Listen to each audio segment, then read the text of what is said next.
Hey guys, tonight we drift back into a time where gods walk barefoot, mortals behave terribly, and grapes ferment in the sun for reasons no one quite understands. You're lying there, soft and still, and overhead the stars flicker like they've been slightly over-oiled.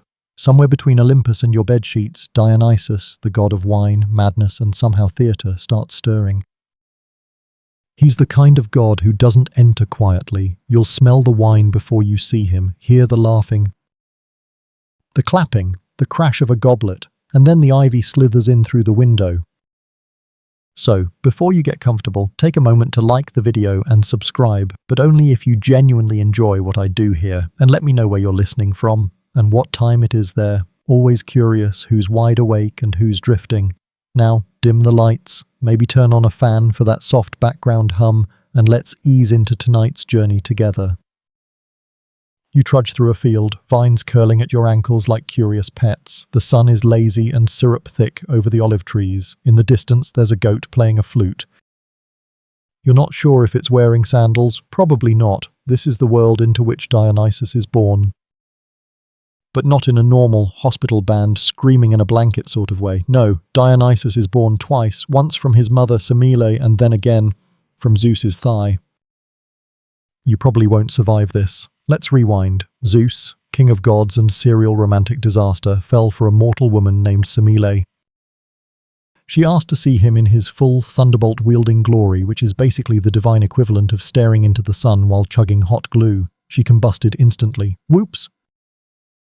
But not before Zeus plucked their unborn child from the wreckage and sewed him into his own thigh like a living zipper pouch. 9 months later, or whatever time means to gods, Dionysus was born again, fresh, screaming, and probably already holding a goblet. Historians still argue whether this double birth symbolizes transformation, the bridging of mortality and immortality, or just the ancient Greek version of dramatic flair. Either way, you're now traveling beside a twice-born god who already defies the rules of being alive. You're handed a grape. It looks ordinary, you bite in, it's not. Some say Dionysus was raised by mountain nymphs. Others suggest he was hidden away in far-off lands like Nysa, a place that might not even exist. Fringe historians whisper it was in India, or Ethiopia, or somewhere just past your sense of logic. But no matter where you place his nursery, the boy was nurtured on honey, chaos, and divine confusion. There's a satyr named Silenus who teaches him riddles and how to dance without spilling wine. A goat nanny named Amalthea insists on aromatherapy and weird herbal foot soaks. You try not to judge. At night, the stars spin overhead while young Dionysus giggles himself into dreams.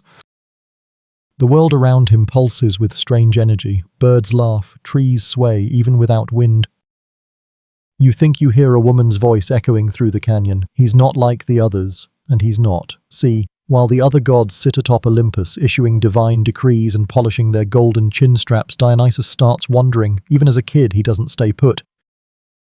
He drifts, down valleys, across rivers, through dreams and festivals and maybe your cousin's wedding if the wine was good enough. You start to notice something. Wherever he goes, the mood shifts. The air thickens, people loosen their shoulders, the rules go blurry at the edges. And this is how theatre begins, not with a stage, not with a script, but with one person who makes everyone else feel different, open, wild. Like they're wearing someone else's skin just to see how it fits. A mainstream historical fact here. The earliest roots of Greek theatre actually stem from ritual celebrations of Dionysus, often involving song, dance, and group ecstasy. These gatherings, called dithyrambs, were less like Broadway and more like Woodstock meets spiritual possession. You pause. What does it mean to invent theatre? Is it about acting? Pretending, or giving people permission to become something they're not, if only for a moment. In the morning, Dionysus sits cross-legged on a rock, draped in leopard skin, swirling a cup of wine that reflects the sky. He asks you what your name is. You forget. He nods like that's fine. You're not yourself here anyway. A fringe tidbit for your sleepy brain. Some mystery cults worshipped Dionysus in near-total secrecy. Members wore masks, chanted in unison, and claimed to become one with the god through dance and fermented drink. Scholars today still debate what really happened in those rituals. Maybe enlightenment, maybe just really loud karaoke. There's a part of you that worries this whole thing is a setup, a prank by the gods. You're walking through groves that aren't on any map, sipping from a cup that refills itself, following a boy god who keeps vanishing and reappearing in clouds of perfume and giggles. But then you watch a group of women gather in a circle. Their hands rise. They sing a song with no words. They cry without sadness, and for a second you understand something too big to explain, then it's gone. Like breath on a mirror, you walk quietly now, letting the story pull you deeper. Past logic, past comfort, into something ancient. Something a little bit dangerous, and something that smells suspiciously like mulled wine and sandalwood. The night wraps around you like a velvet curtain. And Dionysus, already taller somehow, winks and disappears into a grove where the moonlight dances just a bit too fast. You keep walking. Section 2. You wake up, or maybe you never really fell asleep. The light has changed, golden, liquid, the kind of sunshine that makes you think someone smeared honey across the sky. You're on a hillside now, and there's music again, always music. Ahead, a small group gathers around a tree. It's bent in the middle like it's bowing to something holy, or maybe hung over. Either way, something's happening under its branches. A woman hums, a man beats a drum with a spoon. A baby gurgles swaddled in vines, and there he is, Dionysus, only not quite yet. He's tiny, still steaming from rebirth. You squint, trying to remember how we got from thigh birth to woodland picnic. But time's folding in on itself like a napkin. That's how it works around gods, especially the ones who don't care for straight lines. So here's the weird part. This second birth of Dionysus, it doesn't slow him down, it amplifies him. Like the universe hit copy-paste but turned up the volume. Even as a baby, the stories say, he's radiant, literally. Some versions claim light poured from his skin, others say ivy burst from the ground wherever he cried. Historians still argue whether this imagery was meant to symbolize his divine chaos, agricultural abundance, or the Greeks just really liked metaphors. Either way, you're witnessing the birth of more than a baby. You're watching the origin of contradiction itself. God and man. Joy and madness, theatre and instinct. You sit down beside the goat nanny. Yes, an actual goat, Amalthea. She's patient, smells faintly of thyme, and doesn't blink nearly enough. She feeds Dionysus with warm milk and gently butts anyone who gets too close. You try not to think about how your life has led to this moment, being side-eyed by a deity's livestock, the others caring for him. They're nymphs, semi-divine forest spirits, part nurse, part spiritual therapist. They braid flowers into his hair and whisper lullabies in languages older than Greece. You try to hum along, but your human vocal cords weren't designed for notes that bend like river water. A mainstream historical fact sneaks in like a breeze. In ancient Greek religion, it wasn't uncommon for important deities to be raised in hiding. Zeus was stashed in a cave in Crete. Apollo and Artemis were whisked off to an island, so Dionysus being hidden twice isn't so strange. But how he grows up, that's where things get interesting. Even as a toddler, Dionysus seems to rearrange the world around him. Plants bloom in weird places, people forget their chores, some laugh until they cry. One time the nanny sings off-key and all the birds in the grove fall silent in polite protest. And then, one sunny afternoon, it happens. The wine. Not the kind we know, not grapes crushed and aged and corked, this is proto-wine. The mythological prototype, a liquid so potent, so joy-filled, so explosively weird, that it changes everything. The story goes, Dionysus is playing near a fig tree. He chews a grape, accidentally ferments it in a hollow reed, forgets about it, and returns later to drink the results. He gets tipsy. The goat laughs. The trees applaud. You watch as this divine child hiccups, spins, and falls into a bed of lavender with the widest smile you've ever seen. That night, no one sleeps. The air pulses. The nymphs dance with torches. Someone invents the conga line. You're handed a cup. You sip. It tastes like laughter and late-night secrets. And just like that, the world feels lighter, like maybe there's a loophole to suffering and it's hiding in fermented fruit. Now, fringe scholars have suggested, wait for it, that Dionysus may have symbolized an ancient drug culture, that the myths encode psychedelic rituals, that the wine wasn't just wine. And you know what? You believe it, because as the night deepens, you start seeing double, not because of the wine, but because reality wants you to. You blink. Dionysus is now older. A teenager, maybe, lean, wild-eyed, wrapped in animal skins and grinning like he knows the punchline to a cosmic joke no one else has heard. And here begins his journey. He can't stay. Zeus has decreed that no Olympian should raise him in full view. Hera, jealous, calculating, has her reasons.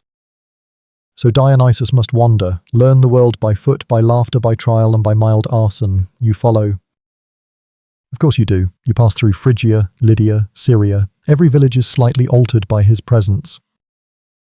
Grapevines sprout from rooftops, wells fill with sweet syrup, dogs dance. People sing songs they don't remember knowing. One night in a sleepy mountain town, Dionysus offers a group of farmers his homemade brew. It's purple. It glows faintly. They drink, they weep.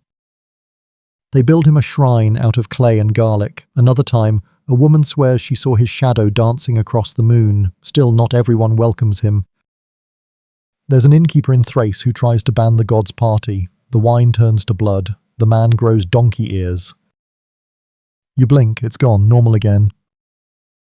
Did it even happen? Historians still argue whether the stories of Dionysus's wandering were literal records of cult expansion, poetic allegories for emotional states, or drunken fan fiction gone wild. But whatever the case, you now understand this much. Dionysus doesn't preach. He infects. You don't learn his truth, you catch it. Your feet are sticky with crushed grapes. The stars above sway to music only you can hear. And somewhere, deeper in the woods, Dionysus laughs again. He's not done yet. Section 3. You don't remember when the forest got so dense. 1 minute you're wandering through sunlit vineyards, and the next, ivy wraps around your ankles like it's checking your pulse. The trees have leaned in, whispering secrets you're definitely not supposed to hear. Somewhere far off, a flute hiccups out a tune that sounds like it might have been composed by a drunken fox. You follow it? Ahead, Dionysus walks barefoot. He's taller now, adolescent, confident, with wild curls and a lazy, knowing smile. A panther trails him like a sleepy bodyguard. His cloak is leopard skin, his staff is topped with a pine cone, and he's officially hit his teenage rebellion phase, except he's rebelling against reality itself. Tonight's stop, a village built on routine, early risers, neat haircuts, very tidy doorways. You can practically hear their anxiety over loud laughter. Naturally, Dionysus and his crew roll in like a live jazz band crashing a chess tournament. He holds out a clay jug. He says nothing, they drink, and suddenly nothing is the same. One man starts dancing without moving his feet. A child laughs so hard a tooth falls out. Someone insists the moon has freckles now. And for a fleeting moment, the villagers experience theatre, the raw, unscripted kind. They become characters they didn't even know they were hiding. That's the thing about Dionysus. He doesn't just bring wine, he brings masks. Not the fake kind, but the ones that show you who you really are under all the polite nodding and internal screaming. Mainstream fact drop. In ancient Greece, the very first form of theatre was tied to Dionysian festivals, where choruses sang and danced in homage. The word tragedy even comes from tragoidia, meaning goat song, possibly linked to satyrs or goat sacrifices during these rites. And speaking of goats, one trots past you wearing a wreath of laurel and humming a suspiciously catchy tune. You decide not to comment. The villagers aren't sure what hit them. Some say it was a miracle. Others say it was illegal. One swears he turned into a tree and back again, but Dionysus doesn't explain.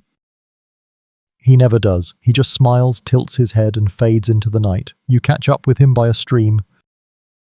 His feet are in the water. His eyes glint like he's about to rewrite your dreams. He starts talking about masks, not the painted ones, but the invisible ones people wear all the time. The ones that weigh more than they think. He says theatre isn't a game, it's an undoing. It peels the layers, it lets people scream truths behind fiction, and when it's done right, no one leaves the stage the same person. You nod, pretending to understand, but part of you does get it. That weird moment last week when you almost cried during a shampoo commercial.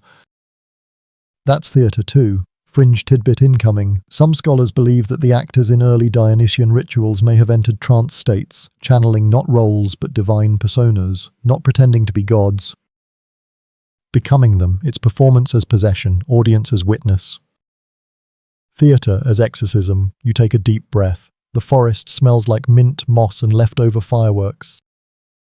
Then Dionysus announces it's time to gather his entourage, his followers, his sacred crew.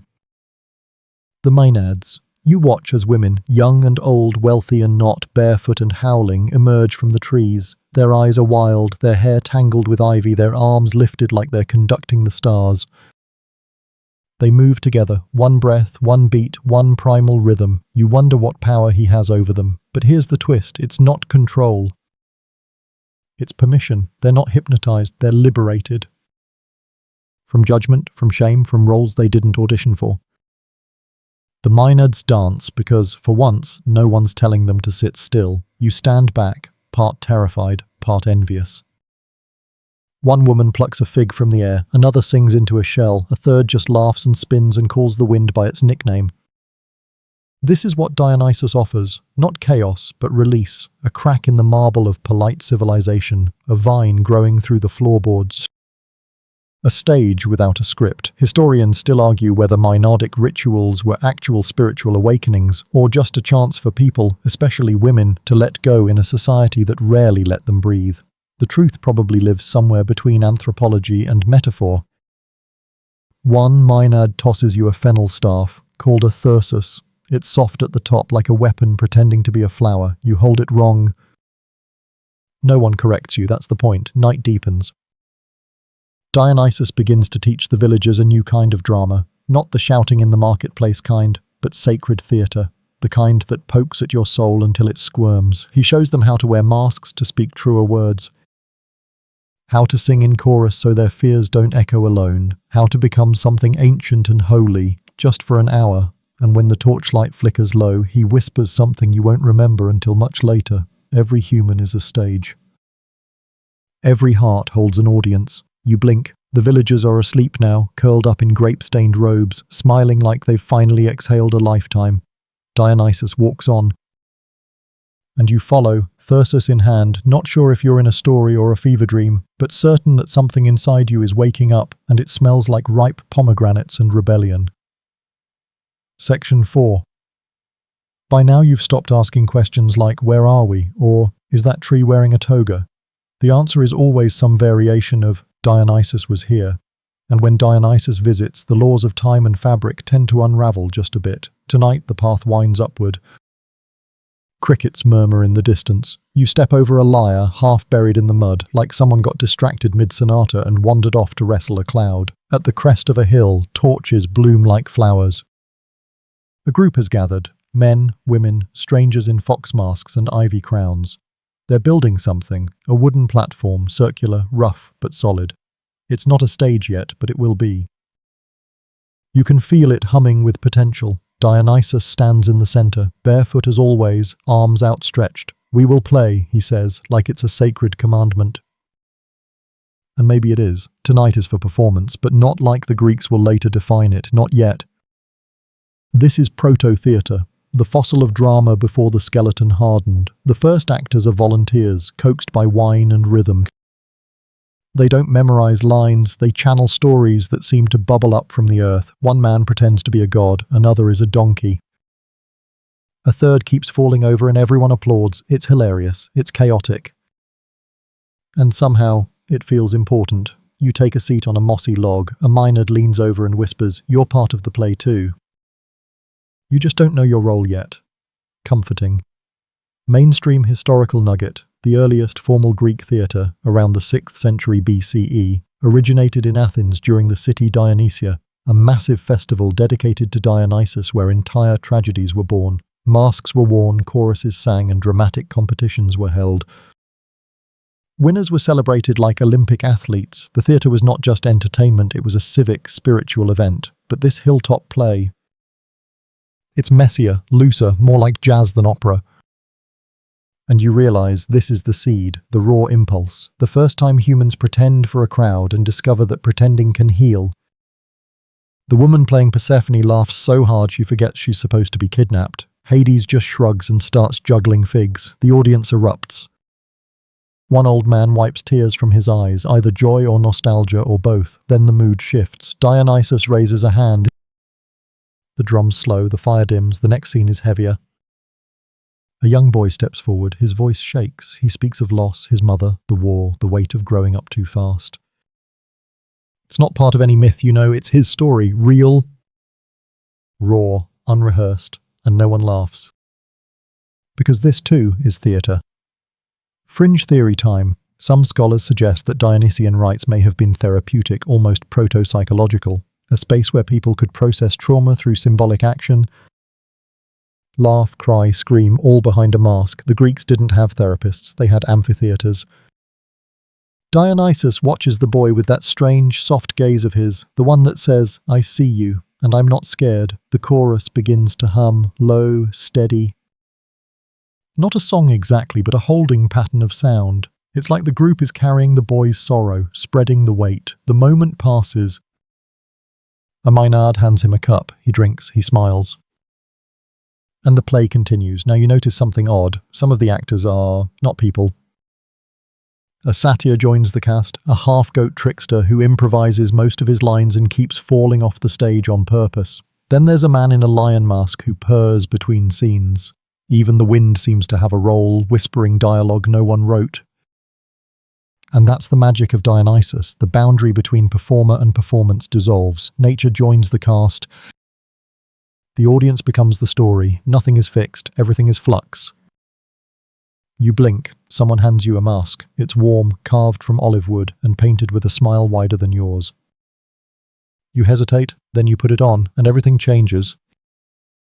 Your voice sounds braver, your thoughts feel lighter, you stand and improvise a line about birds being the souls of forgotten dreams. Someone claps, someone else weeps, you're not sure why. But for the first time in a long time, you don't feel like a spectator in your own life. Historians still argue whether early theatre was born from religious ecstasy or clever civic programming, but here on this hill, with your face hidden and your soul bare, it feels like both. Theatre is worship, it's chaos choreographed into meaning. Later, as the fire dies down, Dionysus approaches. He doesn't say anything, just looks at you, like he's seen through your mask and approved of what's underneath. Then he turns and walks away. You stay seated for a while, watching the embers swirl upward like lazy fireflies. Around you, the audience yawns and stretches. The spell lifts, but not completely. Something has changed, maybe you. You remove your mask and place it gently on the ground. It's smiling at the sky, and in the distance you hear laughter, not cruel. Not loud, just warm, persistent. The kind of laughter that lingers long after the joke ends. You follow it. Section 5. You've never walked through a city that feels like a hangover before. Streets tilt ever so slightly, windows blink at you with too much knowing, and the air carries a constant hum, like someone left a lyre running in the background. You're in Thebes now, not quite the shining city of myth, more like a goat with a crown. It wants to be regal, but you can smell the wine in its hair. Dionysus is already here, barefoot, as always, striding through the main square like it's his living room. You trail behind, your thyrsus tapping the cobblestones with every uncertain step. He's not smiling today. Today he's here for a confrontation, because Thebes famously doesn't believe in him. Not just doubt, rejection. The city has officially declared that Dionysus, son of Zeus and Semele, does not count as a god. He's too weird. Too loud, too theatrical. Thebes is all order and legacy. Dionysus is improv with glitter. Naturally, he takes it personally. Mainstream fact, in Euripides' The Bacchae, Dionysus returns to Thebes in disguise to punish the city, and especially King Pentheus, for denying his divinity.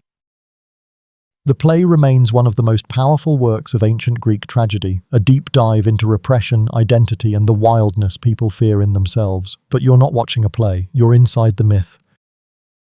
And the tension in the air could curdle wine. Dionysus strolls straight into the palace, where King Pentheus sits on a throne carved from logic and smugness. The king raises one eyebrow and a goblet. "Who," he says, "let the vineyard in?" Dionysus smiles, not kindly, he doesn't argue. He performs, he makes the walls breathe, he makes ivy sprout from the floor. He makes the guards dance involuntarily like their knees forgot how to obey the crown, and Pentheus panics. But he hides it behind speeches about civil order and dignity. He accuses Dionysus of corrupting the women, leading them into the mountains to perform unspeakable rites. He's not entirely wrong, but also not remotely right. Here's the irony. The more Pentheus tries to control things, the more he loses control. Dionysus offers him a chance, not a threat, not yet. Come see for yourself, he says. Come into the woods. See the truth behind the myth. Pentheus hesitates, then agrees. But here's where things go sideways. Fringe tidbit. Some versions of the myth suggest that Pentheus is not just curious, he's obsessed. Obsessed with the Maenads, with their freedom, with the possibility of escape from his own rigid role. So when Dionysus offers him a disguise, a dress, a wig, a role, Pentheus doesn't say no. He becomes a woman, at least in costume, in spirit. Maybe more than he expected. Dionysus helps him dress, adjusts the sash, tilts the mask just right. You look beautiful, he says, voice smooth and dangerous, and you, watching from the shadows, feel a chill that isn't wind. They head for the mountain. Historians still argue whether this part of the myth is about gender, power, or the fear of transformation. Maybe it's all three. Maybe Pentheus isn't just afraid of Dionysus, he's afraid of what Dionysus reflects, his own hidden chaos, his own unspoken longing to be something else. You follow naturally. The climb is steep, the trees whisper like gossips, and then, at the edge of the grove, the Maenads appear. They don't recognize Pentheus, not exactly, but they see him, and in a swirl of confusion, ecstasy, and divine madness, they tear him apart, not because they're cruel, because they think he's a wild animal. A spy, a threat to their sanctuary. His own mother, Agave, is among them.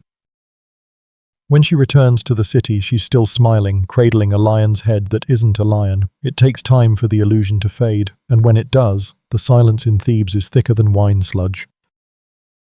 You try not to breathe too loud. Dionysus says nothing. His work is done. He doesn't gloat, he doesn't weep, he just turns and walks away, a god unacknowledged but undeniable.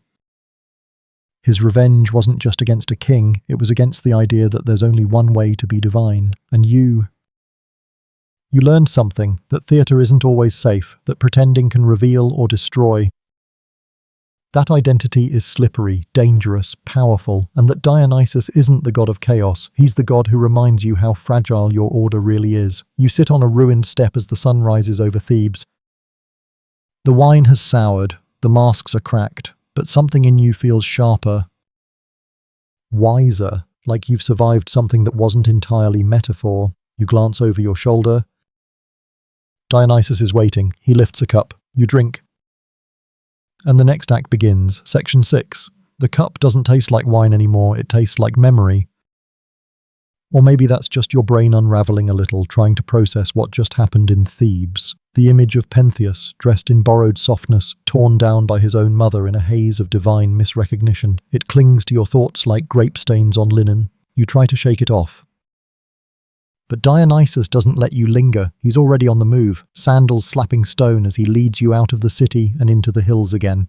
No speeches. No rituals, just that slight smirk that says something's about to get strange. You pass shepherds who don't blink at the sight of a god. You pass a field where someone is painting goats purple for fun. You pass a man shouting at a tree because he lost an argument to it. You don't even question that one. Tonight's destination, Naxos.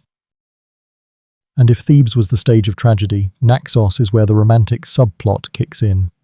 Mainstream history alert, Naxos, the largest of the Cyclades, was known in myth as the island where Dionysus found Ariadne, abandoned by Theseus, heartbroken and utterly unaware that her life was about to get much weirder. Ariadne, if you recall, helped Theseus escape the labyrinth. She gave him a thread, she gave him trust, and in return Theseus gave her abandonment. Left her sleeping on a beach like a forgotten towel. You arrive just after that moment, sand still warm with recent betrayal. The sea whispering secrets it stole from lovers. And there she is, Ariadne, sitting alone, staring at the horizon like it owes her an explanation. You want to comfort her, but what do you say? He didn't deserve you. At least the Minotaur died. Nothing feels right. Then Dionysus steps forward, not with thunder or wine-fueled spectacle. Just presence, a kind of gravity that makes the wind hush. He looks at her. Really looks. And she lifts her head. Fringe detail. Some ancient sources suggest Ariadne wasn't just a mortal girl.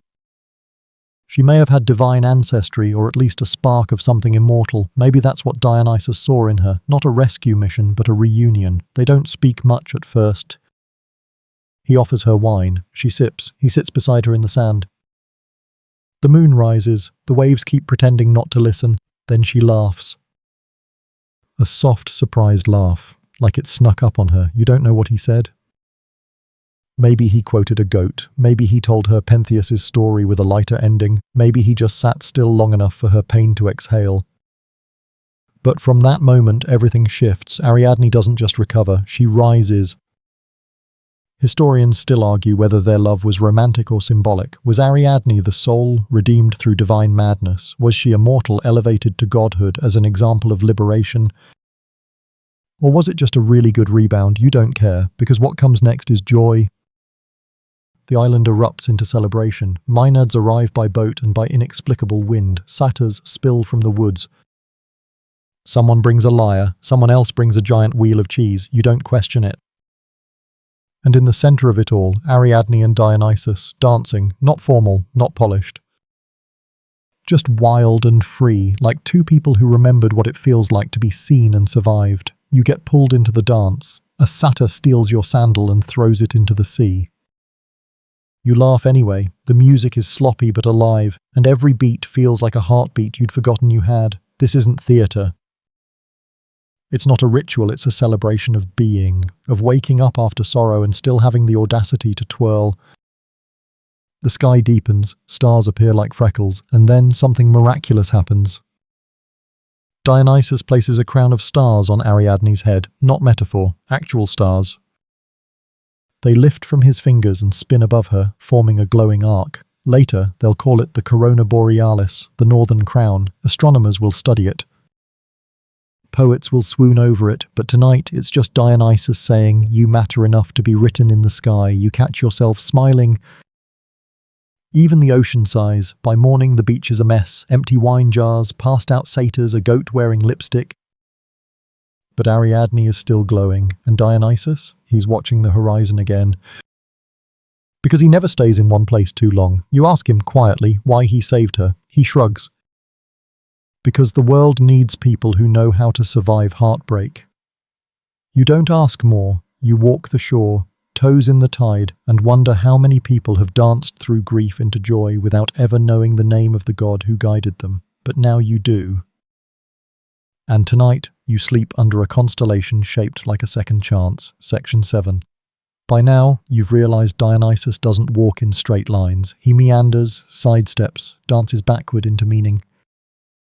And just when you think you've caught up, bam, he's a bull, or a breeze, or a man laughing inside a fig tree. This time he's a ship. Well, not literally, but the story starts on one. You wake to the smell of salt and mistrust. A creaky wooden deck sways under your feet. You're aboard a pirate vessel, and not the fun kind with parrots and sea shanties. More like the desperate kind, grizzled men with twitchy eyes and exactly zero regard for personal space. And bound in ropes at the center of it all, a beautiful stranger. He says his name is Dionysus. The pirates don't believe him. They think he's a prince. Or maybe a well-dressed idiot with gold in his smile. They plan to sell him for ransom or riches, or just because they're bored and bad at life. You're hiding behind some barrels of dubious fish oil, trying not to breathe too loudly. You know what's coming. You've seen the smirk on his face before, the calm, just before reality goes sideways. Mainstream historical thread, this myth of Dionysus and the Tyrrhenian pirates is among the most vivid and frequently depicted Dionysian tales, especially in ancient vase paintings. It's a classic lesson in hubris, misidentification, and the consequences of messing with someone whose entourage includes literal madness. It starts with laughter, low and slow like waves warming up. Then the sails catch wind from nowhere, and the mast begins to sprout ivy. Not metaphorical ivy. Real, living vines that twist up the ropes and bloom purple grapes where nails used to be. One pirate screams. Another draws a sword and accidentally slices his own shoe.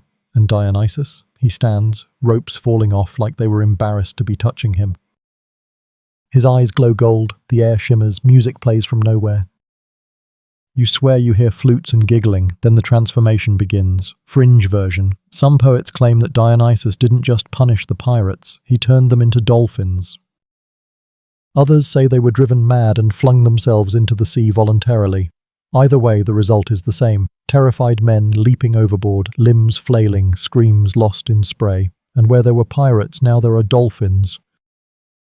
Leaping, sleek, somehow still confused-looking. You lean over the railing, blinking. One of the dolphins stares up at you with the expression of a man who has suddenly realized he no longer has thumbs. Dionysus whistles. The dolphin flips. Some people, he says, brushing sea salt off his shoulders, just can't handle the truth. Historians still argue whether this myth is a moral tale about respecting gods, a metaphor for transformation through divine power, or just an ancient way of saying don't kidnap random pretty guys. But you're trying to understand how the ship hasn't sunk under all the blooming foliage, or how Dionysus now has a chalice full of something that tastes suspiciously like honey, smoke, and light sarcasm. He offers you a sip. You take it. The sea calms. You sit beside him on the sun-warmed deck as dolphins splash around like interns at a very weird retreat. For a while there's just wind and laughter. The ship drifts. You think about how quickly violence turned to poetry. Why dolphins? You ask finally. He shrugs. Better than cockroaches. You want to argue, but honestly. Fair point. The dolphins seem happy, or at least not vengeful. One of them brings Dionysus a shell, like a peace offering or a very confused birthday gift. He accepts it graciously. The sun lowers in the sky, painting the waves with molten gold. Somewhere in the distance, a harp plays itself, and you realize Dionysus doesn't punish because he's cruel. He punishes because the world forgets to wonder. Because people try to trap what they don't understand, and he reminds them sometimes sharply that you cannot bind the divine, not with ropes, not with reason, not with profit. You drift with him until stars peek out. A flying fish tries to recite a haiku, but forgets the syllable count. You both pretend it was brilliant anyway. Eventually the ship floats gently into a quiet harbour. No port guards, no lanterns, just a silence that welcomes and forgets. You step onto the dock with sea legs and a mind full of myths that feel suspiciously like metaphors for your own behaviour. Dionysus pats you on the back. Next time, he says, try tying up a thundercloud. Might go better. He's gone before you can answer, and as you wander inland, the dolphins sing goodbye, off-key. But Ernest. Section 8. You're walking now, feet sore from saltwater sandals. Clothes vaguely wine-scented, your brain still humming from pirate-induced dolphin drama, but Dionysus has already pulled you forward again. Through sleepy olive groves, past villagers who hum old songs with verses that change depending on who's listening, toward a slope where the breeze starts to taste like applause. Because this is the part where the stage is born, and you, exhausted as you are, get a front-row seat to the invention of theatre. Not theatre like modern stadiums with overpriced snacks and ushers glaring at your phone. No, this is primal theatre, dirt under your feet, a hillside for seats. Air electric with stories barely contained in bodies. Dionysus, once again, isn't explaining anything, he just gestures to a clearing. People gather, and the first actor steps forward. Historians often trace the origins of theatre to festivals in honour of Dionysus, specifically the city Dionysia in Athens, where poets like Aeschylus and Sophocles eventually strutted their tragedies for the masses. But before the marble steps and masks, there was just this. One voice, one story, many hearts listening. You watch as the performer begins, not with speech, but with movement. He twists his limbs into a story, his hands painting fear and love in the air. The others respond, not with applause, but mimicry. One becomes the monster, another the lover. A third, the chorus that chants warnings to both, and in the middle of it all, wine. Lots of it, because these early performances weren't solemn cultural events. They were messy, sacred, chaotic rituals where boundaries between actor and audience dissolved. Where masks allowed truths to surface, where laughter could turn into sobs and back again before the grapes fermented. Fringe fact, some believe the original Greek word for actor, hypocrites, came from these early rites where someone would step forward to answer the chorus as a singular voice. Not to perform, but to respond, to become the story. You watch as someone dons a mask, goat hide stretched over wood, painted with wide eyes and a knowing grin. They become a god, or a fool, or both. And the crowd, drunk on wine and narrative, believes them. "Is this real?" you whisper to Dionysus. He smiles. "Does it matter?" He gestures at the makeshift stage, where a mother begs her child not to go to war even though he already has. A child played by someone with a beard and the hiccups, but still, you feel it, the ache. The futility, the echo of every goodbye you didn't know was final. Historians still debate when the line between religious ritual and artistic performance blurred. Some say it never did, but what you're watching is the same thing, humans trying to make sense of chaos through imitation and wine. You watch the chorus stamp their feet in rhythm, a heartbeat beneath the dialogue. You hear someone sob behind you, not performance, reaction. Dionysus isn't watching the actors, he's watching the watchers. Story is communion, he says. It's how we drink the same emotion without touching the same cup. You nod, though you don't fully get it. Someone starts a comedy sketch about a man who marries a goat to avoid taxes. The goat has impeccable comedic timing. The crowd erupts. It's not polished, it's not perfect. It's better, because it's alive. The actors swap roles mid-performance. The gods become mortals, the chorus becomes chaos, and in the middle of it all you realize this is how theatre began. Not with scripts, not with lighting, but with Dionysus whispering, "Tell your pain out loud and let someone else borrow it." The masks get passed around. You put one on. Instantly, you're someone else, a jilted king. A lovesick satyr, a farmer too in love with his tomatoes. The crowd laughs. You feel powerful and vulnerable at the same time, like your truth is safer behind someone else's name, and that's the gift. Not escape, not illusion, but transformation. You sit back down, mask in lap, heart pounding with borrowed emotion. Someone hands you wine. It tastes like stardust and backstory. The sun begins to set behind the makeshift amphitheatre. A child runs past shouting a line from the play. A grandmother quotes a joke about Zeus's underwear. Even the birds seem to be in on it. Dionysus raises his cup to no one in particular. "To the first audience," he says. And the next, you clink your cup to his, and somewhere deep inside, a tiny theatre lights up, a stage built just for you, where all yourselves perform in harmony, finally heard. Section 9, you don't remember falling asleep in the amphitheatre.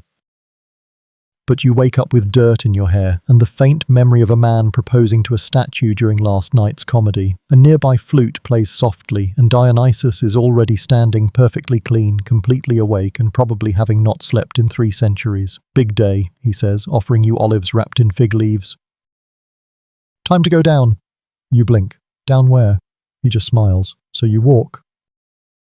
Down stone steps slick with dew, through tunnels carved by hands that maybe weren't entirely human. The air shifts, thickens. Smells like mushrooms, old paper, and secrets. This is where it gets weird. And that's saying something, considering you've watched pirates become dolphins and helped invent theatre while tipsy. You enter a cavern, not a cave, not quite a temple, something in between. Torches flicker along damp walls. The floor is etched with spirals and scenes you don't recognize. Women dancing with snakes, men with animal heads, trees bleeding wine. Welcome to the mystery cults. Mainstream history first. The Dionysian mysteries were secretive religious rites practiced in various parts of ancient Greece and Rome. They promised ecstasy, rebirth, and an intimate connection to the god himself. Participants underwent intense initiations, often involving music, darkness, and otherworldly visions. You step carefully, not because you're scared, but because the silence here feels sacred, like stepping into someone else's dream. There's a circle of figures in dark robes. You can't see their faces. One of them hums a low, steady note that vibrates in your bones. Another begins to sway. Dionysus says nothing, just slips into the circle like a memory returning. A woman places a mask in your hands. It's blank. "You have to forget," she says softly, "before you can remember." And just like that, the rite begins. Fringe detail. Some accounts say initiates were given kykeon, a psychoactive drink that might have contained ergot, a natural hallucinogen found in barley. Others believe the visions were induced by music, sleep deprivation, or sheer emotional overload. Either way, people saw things here, felt things, changed. You sit. The darkness closes in. A drum starts, slow and steady. Boom. Boom. Your breathing syncs with it. The world tilts sideways. The figures dance, faster now, chanting words you don't understand but somehow feel are yours. You're not sure how long you're under, but when you surface, gasping, eyes wide, the cave is quiet again. The dancers are gone. Only Dionysus remains. He's holding a fig, cut perfectly in half. Welcome back. Your hands are shaking. Did I? You start, but he raises a hand. There are no words for that part. Historians still debate what exactly happened during these mystery rituals. No texts survive. The whole point was secrecy, revelation through experience, not explanation. What you felt wasn't meant to be taught, only lived. You step outside. The daylight feels too sharp, too real, but something's shifted in you. The world looks closer. Trees breathe, rocks hum. The ants beneath your feet seem to march with purpose. Dionysus sees your dazed expression. It's like cleaning the mirror, he says. Now you can see yourself again. You laugh without knowing why. The next few hours are a blur. You dance with strangers who call you by names you've never told anyone. You drink from a cup that tastes like thunderclouds. You cry watching the wind blow through a tattered scarf caught in a tree. And for the first time, you feel whole. Not happy, not healed, just complete. The rite didn't give you answers. It reminded you that questions can be sacred too. You and Dionysus sit on a stone ledge, watching the sun drift lower. The world below bustles, markets, goats, lovers arguing over fennel, and above it all, the knowledge that something ancient sleeps just beneath their feet. You can't stay here forever, Dionysus says gently. You nod. I know. But part of you will, the part that danced in the dark. That wore the blank mask, that remembered what it was like to be nothing and everything all at once. Section 10. You've had dreams before, sure. But this is something else, because when you wake after the mysteries, there's no disorientation, no slow return to reality, just a stillness, like something inside you is sitting very, very quietly, watching. Dionysus doesn't rush you. He hands you a honey cake. It's still warm. Today, he says between bites, you learn how madness saves people. You raise an eyebrow. Saves? He shrugs, occasionally. So off you go, barefoot now. Your sandals gave up 3 villages ago. The earth feels soft, real. Comforting in a way your bed never was. You walk through towns where statues of Dionysus are draped in ivy. You pass women chanting in rhythms that could power ships. Men play pipes not for coins but because they must, and everywhere the wine flows, but not because of thirst. Because of longing. You follow Dionysus into a valley that smells like lavender and fermentation. The sun is high, and in the distance you hear screams. Not of pain, of release. He waves you forward. Welcome to the Maenads. Mainstream history tells us the Maenads were female followers of Dionysus, wild, ecstatic, and often feared. They roamed mountains, danced frenetically, and were said to tear apart wild animals with their bare hands when seized by divine frenzy. You step into a glade filled with movement. Dozens, maybe hundreds of women twirl, leap, stomp. They shout riddles to the sky and laugh at trees. Some wear deerskins, others are naked but painted head to toe in grape juice and ash. One calmly breastfeeds a goat. And in the center, a young woman holds a staff topped with a pine cone, the thyrsus, a sacred symbol of Dionysus, half weapon, half wand. Rumored to summon joy, hysteria, or death depending on how it was held, she sees you, points the thyrsus. Dance, she commands. You hesitate. You'll go mad, Dionysus whispers. But maybe that's what you need. You step forward, arms awkward, knees hesitant. But then, something breaks. Maybe it's the memory of being quiet too long. Maybe it's the leftover echo of the cave. Maybe it's the part of you that's always wanted to scream without explaining why. You dance, badly. Beautifully, loudly, the Maenads cheer. One tosses you a wreath, another hands you something smoking in a wooden bowl. Herbs, you think, probably. Fringe fact, some scholars believe the wildness of the Maenads wasn't just symbolic, that in remote festivals real rites occurred, women leaving their roles as mothers, wives, daughters to enter days-long states of ecstatic frenzy, not to rebel but to remember themselves. You spin until your feet bleed, and it feels amazing. Someone sings a lullaby backwards. Another breaks into sobs mid-laugh. A third climbs a tree just to yell, "I'm a grape!" at a bird. None of this makes sense. And that's the point. Historians still argue whether Maenadic rituals were liberating or dangerous. Were they subversive feminist acts cloaked in divine permission, or just a mythological excuse for patriarchal fear? You don't care because right now you feel weightless, not empty. Not full, just untouched by gravity. And then silence. The dance stops. All the Maenads drop to their knees at once. You follow. A low hum rises, communal, ancient, like rocks singing. Dionysus appears, crowned in ivy. Eyes soft but distant. They murmur his name, not like worshippers, but like people recognizing a friend who's been gone too long. He steps into their circle and begins to weep. No ceremony, no explanation.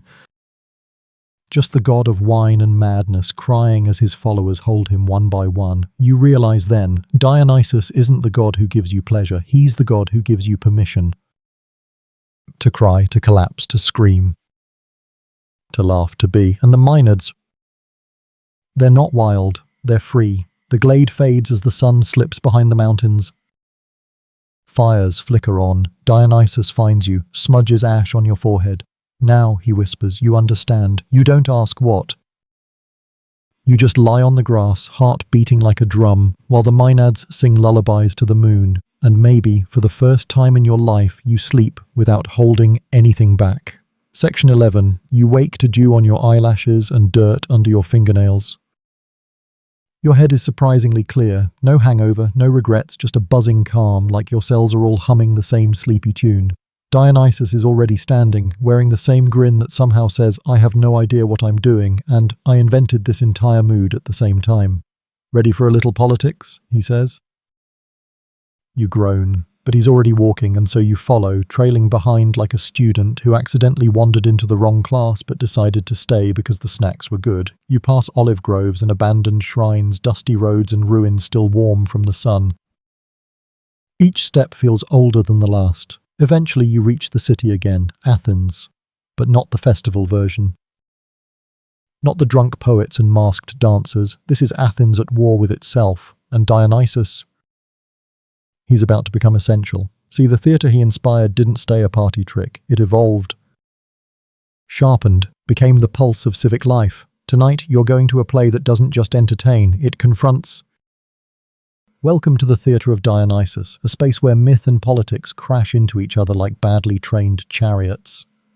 Mainstream historical fact, the Athenian city-state used plays, especially tragedies, as a form of social and political reflection. These weren't just stories, they were public conversations. Citizens sat in the same seats as generals and farmers, watching actors in masks wrestle with the questions everyone else was too afraid to say out loud. You take a seat. Literally. The stone is cold and unforgiving. You're squeezed between a sheepish-looking soldier and a woman peeling pomegranates with unsettling precision. On stage, masked actors pace beneath the harsh light. A chorus begins chanting. It's the Bacchae, a play by Euripides written just before he died. It tells the story of Pentheus, a rigid king who mocks Dionysus and his wild rituals only to be torn apart by Maenads, including his own mother. Yup, real family values stuff. Fringe fact, scholars debate whether Euripides admired Dionysus or feared him. The play is ambiguous, even today. Was it a warning against repressed emotion or a critique of reckless ecstasy? Either way, the audience is rattled, and that's the point. As you watch, you notice something strange. People aren't reacting like it's fiction. They flinch when Pentheus mocks the god. They shift nervously as the Maenads howl, and when Dionysus turns cruel, cold and divine in his revenge, no one claps. They just sit, stunned. You glance at Dionysus beside you. He's watching you. "What do you think?" he asks. You hesitate. "It's harsh," he nods. "Truth often is." The play ends with silence. No bows, no curtain, just the sun setting behind the Acropolis and a crowd too stunned to speak. Historians still argue what role these performances played. Were they warnings, allegories? Therapy sessions? Some think theatre helped maintain democracy by giving people a space to collectively feel, judge, and process their fears. Others think it was just state-sponsored trauma bonding. You stand slowly, your back hurts, your heart maybe a little more. Dionysus stretches, yawns. Let's walk. And so you do. Through torchlit streets, past vendors selling honey-roasted almonds and carved ivory masks. You ask if the actors believed in the gods they portrayed. He shrugs. Some did. Others were just broke. You smile, and then more quietly. Was it true, the Bacchae? Did it happen? Dionysus runs a hand through his curls. Truth is tricky in wine-soaked stories, and that's when it clicks. These plays weren't about fact. They were about fear and desire and memory and shame and hope. They were mirrors held up by men in masks asking a city to recognize itself. And at the center of it all, a god who didn't need temples, just a stage. As night deepens, Dionysus leads you to a quiet hilltop. You can see the entire city from here. The temples, the roads, the sea. You can almost hear the echo of the chorus, still asking questions no one's ready to answer. Dionysus exhales. Drama, he says softly, is just ritual in disguise. You sit beside him, and as the stars blink on, one by one, you realize this journey hasn't just been about drunken revelry or ancient festivals. It's been about how we tell the truth when the truth feels too big to face. Section 12. You roll out of bed, or wherever you ended up after last night's revelry, and notice something new. Your mind is buzzing. Not with hangover fuzz, but ideas, images, questions. Dionysus watches you with a knowing grin. Ready to learn the hardest lesson? You nod, though your body protests. Control, he says.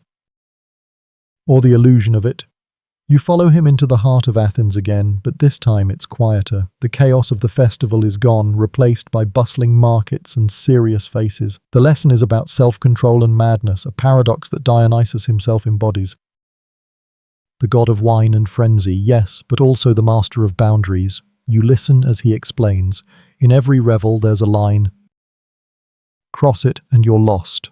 The Greeks believed that madness wasn't just random chaos. It was a punishment, a gift, or sometimes a divine warning. Mainstream history says that Dionysus was connected to the concept of metha, intoxication, but also to sophrosina, the ideal of moderation and self-control. This tension plays out in stories where people who disrespect the god are driven insane, but followers find liberation through measured ecstasy. You watch a street performer juggling fire near the agora, his eyes wild but focused. You feel the same, caught between thrill and discipline. Fringe fact, some scholars argue that Dionysian madness was a form of controlled chaos, a ritualized way to release social pressure without breaking the city apart. Others see it as a warning about losing oneself completely to impulse. Historians still argue whether the ancient Greeks saw madness as healing or destructive, or maybe both. You wander through a garden where the scent of jasmine fights with the smell of crushed grapes.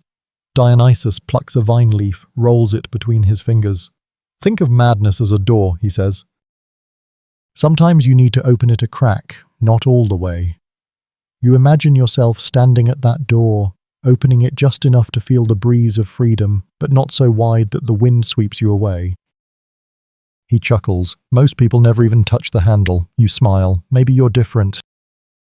You watch a group of young men debating loudly about politics and philosophy, their voices thick with wine and passion.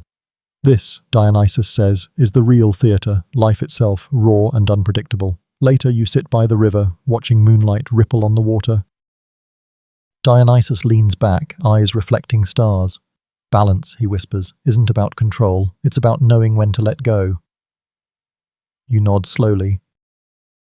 And in that quiet moment, you understand that the god who invented theatre and got everyone drunk wasn't just a party starter. He was a teacher of limits, of madness, of humanity. And you, well, you're still learning.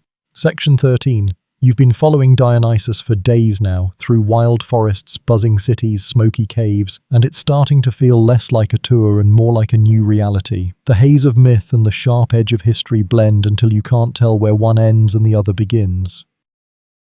Tonight, Dionysus takes you somewhere different, a vineyard sprawling under the purple dusk, grapes heavy on the vine like secrets waiting to be spilled. Here, he says, is where the magic begins. Literally, you sniff the air. It's thick with earth and ferment, the sweet tang of ripening fruit. Wine isn't just a drink in ancient Greece, it's life. Celebration, sacrifice, madness. and above all, a connection to the gods, to each other, and to the wildness inside. Mainstream fact, the Greeks worshipped Dionysus as the god of the grape harvest and winemaking. The process of turning grapes into wine was seen as a sacred transformation, almost alchemical, a gift from the divine. You walk among the vines, feeling the rough leaves brush your skin, but here's the kicker. Grapes aren't just for drinking. Fringe scholars speculate that some of the earliest Dionysian rituals included not just wine but other intoxicants and mind-altering substances, possibly herbs that induced trance states. This opens debate about how pure the wine rituals actually were and whether Dionysus was really about wine or a wider gateway to altered consciousness. Historians still argue whether these substances were ritualistic tools for spiritual insight or just ancient party favors. You pluck a grape, bite into it. Sweet juice floods your mouth. Dionysus hands you a rustic cup carved from wood, filled with deep red wine. Drink, he commands softly. You raise the cup, feeling the weight of centuries in your hands. The wine burns, sharp, alive, and then it's gone. Suddenly the vineyard shifts, the colors deepen, the air vibrates with music only you can hear. You laugh, a sound that surprises you echoing through the empty rows of vines. Dionysus smiles, eyes glittering. This is the gift, he says.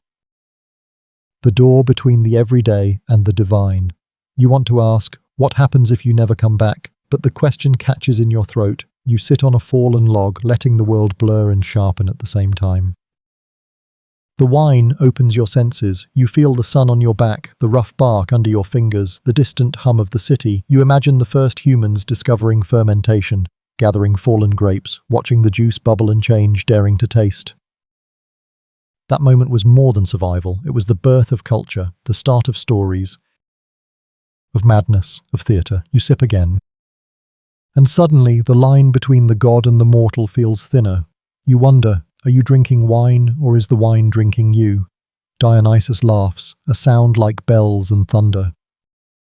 Welcome to the dance, he says, and you realize that this journey, wild, strange, sometimes exhausting, is also a celebration, a toast.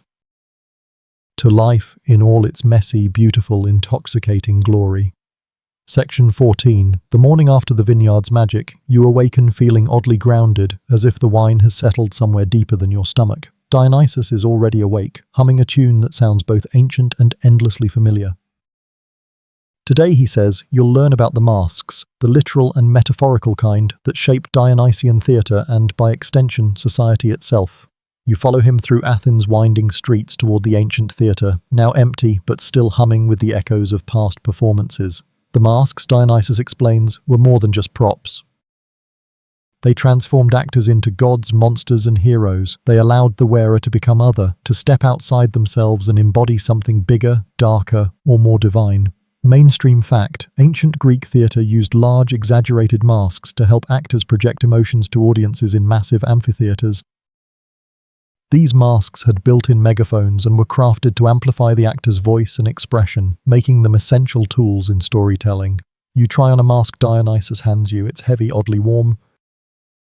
Looking at yourself in a cracked stone, you see a stranger staring back. Fringe scholars speculate that these masks may have had ritualistic power beyond acting, that donning them might induce altered states of consciousness, helping performers and audiences experience the divine presence of Dionysus himself.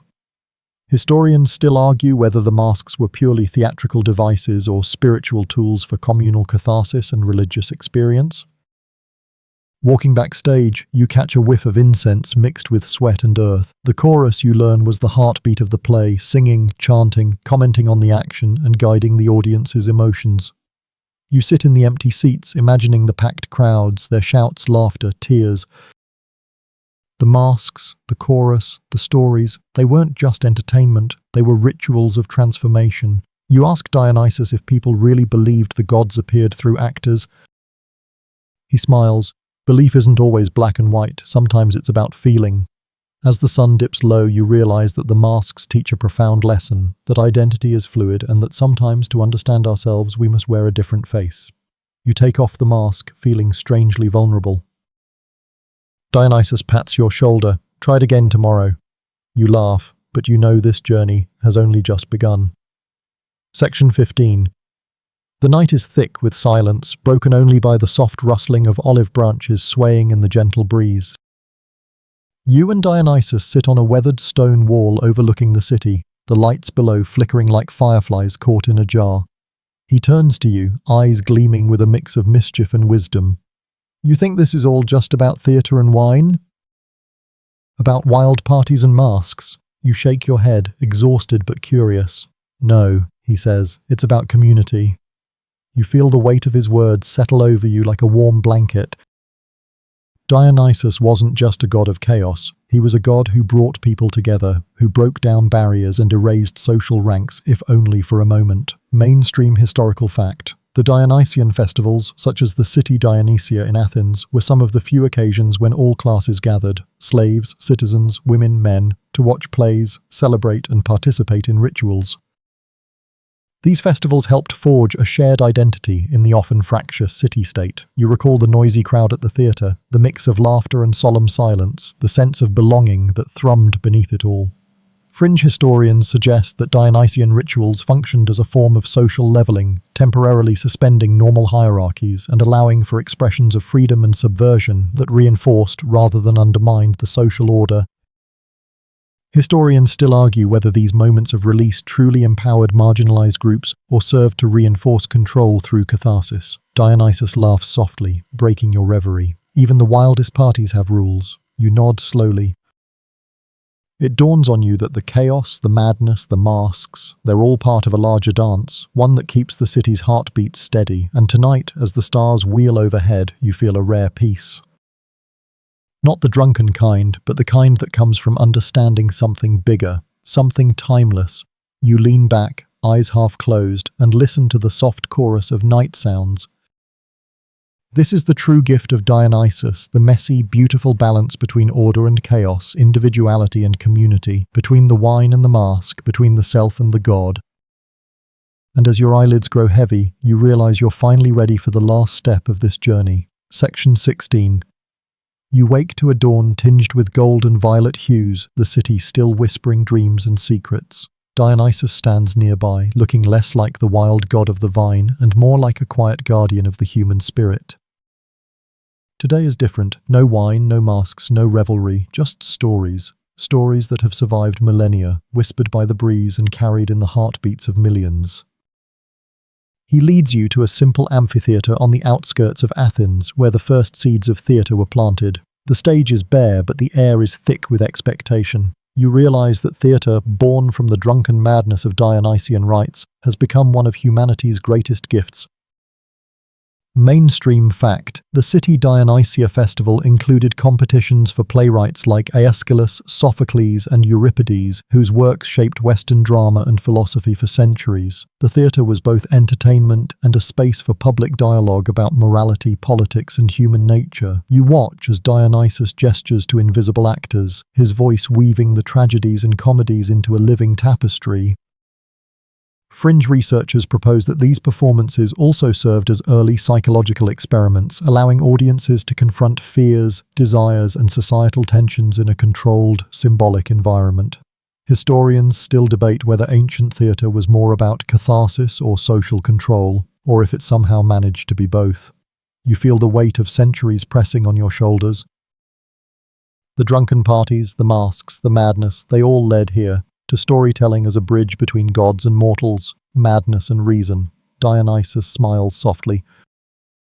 Remember, he says, the world is a stage, but it's also a wine glass, fragile, full of potential and meant to be savoured. You close your eyes, imagining the laughter, tears and gasps of ancient crowds echoing through the stones. The city hums with life, vibrant and restless. And you understand at last that Dionysus didn't just invent theatre or wine. He invented a way for us to explore ourselves, our wildness and our wisdom, our chaos and our calm, and you, after this long journey, carry a little piece of that gift within you, a reminder that sometimes, to truly live, you need to dance on the edge of madness. And drink deeply from the cup. Section 17. The sun dips low, casting long shadows that stretch like lazy cats across the ancient stones. You find yourself sitting once again with Dionysus, the wild god who has been your unlikely guide through this tangled world of myths, madness, and meaning. The city around you is quiet now, the revelry faded into memory. It's time for one last lesson. Dionysus leans in, voice soft like the rustle of grape leaves. Remember this, life is never just order or chaos, it's both. You think back to the vineyard, the theatre, the masks, the drunken crowds. You see the dance between control and surrender, self and other, reason and instinct.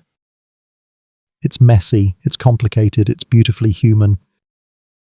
Mainstream historians agree that Dionysus symbolized the duality of human nature, our capacity for rational thought and irrational impulse, our need for community and solitude. You recall the stories of his followers, the Maenads, women who lost themselves in ecstatic frenzy, embodying both freedom and destruction. Fringe scholars suggest that the Dionysian cult may have offered ancient people a way to navigate trauma and change, using ritual madness as a kind of therapy. Historians still argue about the extent to which Dionysian practices influenced later religious and theatrical traditions. You feel a calm settle over you. The wild god's lessons are not just stories from a dusty past. They're alive, coursing through your veins like the wine you tasted. You smile, thinking of all the masks you wear in your own life, the faces shown to friends, family, strangers, even yourself. Maybe you realize the real gift of Dionysus is the courage to embrace every part of yourself. The controlled and the chaotic, the sane and the mad, the ordinary and the divine. The night deepens, the stars wink awake. You lean back, breath slow and steady, and as the last light fades, you hear Dionysus whisper, "Dance the dance." Drink the wine, wear the mask, but never forget who you are beneath it all. The world grows quiet. Your eyes close, and the story lulls you into sleep, gentle and sure, wind down. Now, as the night wraps around you like a soft, familiar blanket, let your mind drift gently away from the wild stories of gods and madness. Feel the rhythm of your breath slow, steady and calm, like the gentle ebb and flow of a quiet sea. Imagine yourself reclining in a peaceful garden, the scent of grapevines mingling with the cool night air, every leaf and shadow softened by moonlight. Let the echoes of laughter, music and whispered myths fade into a comforting hush, carrying you deeper into rest. Remember, within you lies the balance Dionysus spoke of, the harmony between chaos and calm, between the mask you wear and the soul beneath. Carry this quiet understanding into your dreams, knowing that whatever the day holds, you have a sanctuary within. So breathe slowly, deeply, and let yourself float into sleep's embrace, ready to wake renewed and steady, balanced as the vine that twists ever upward toward the sun.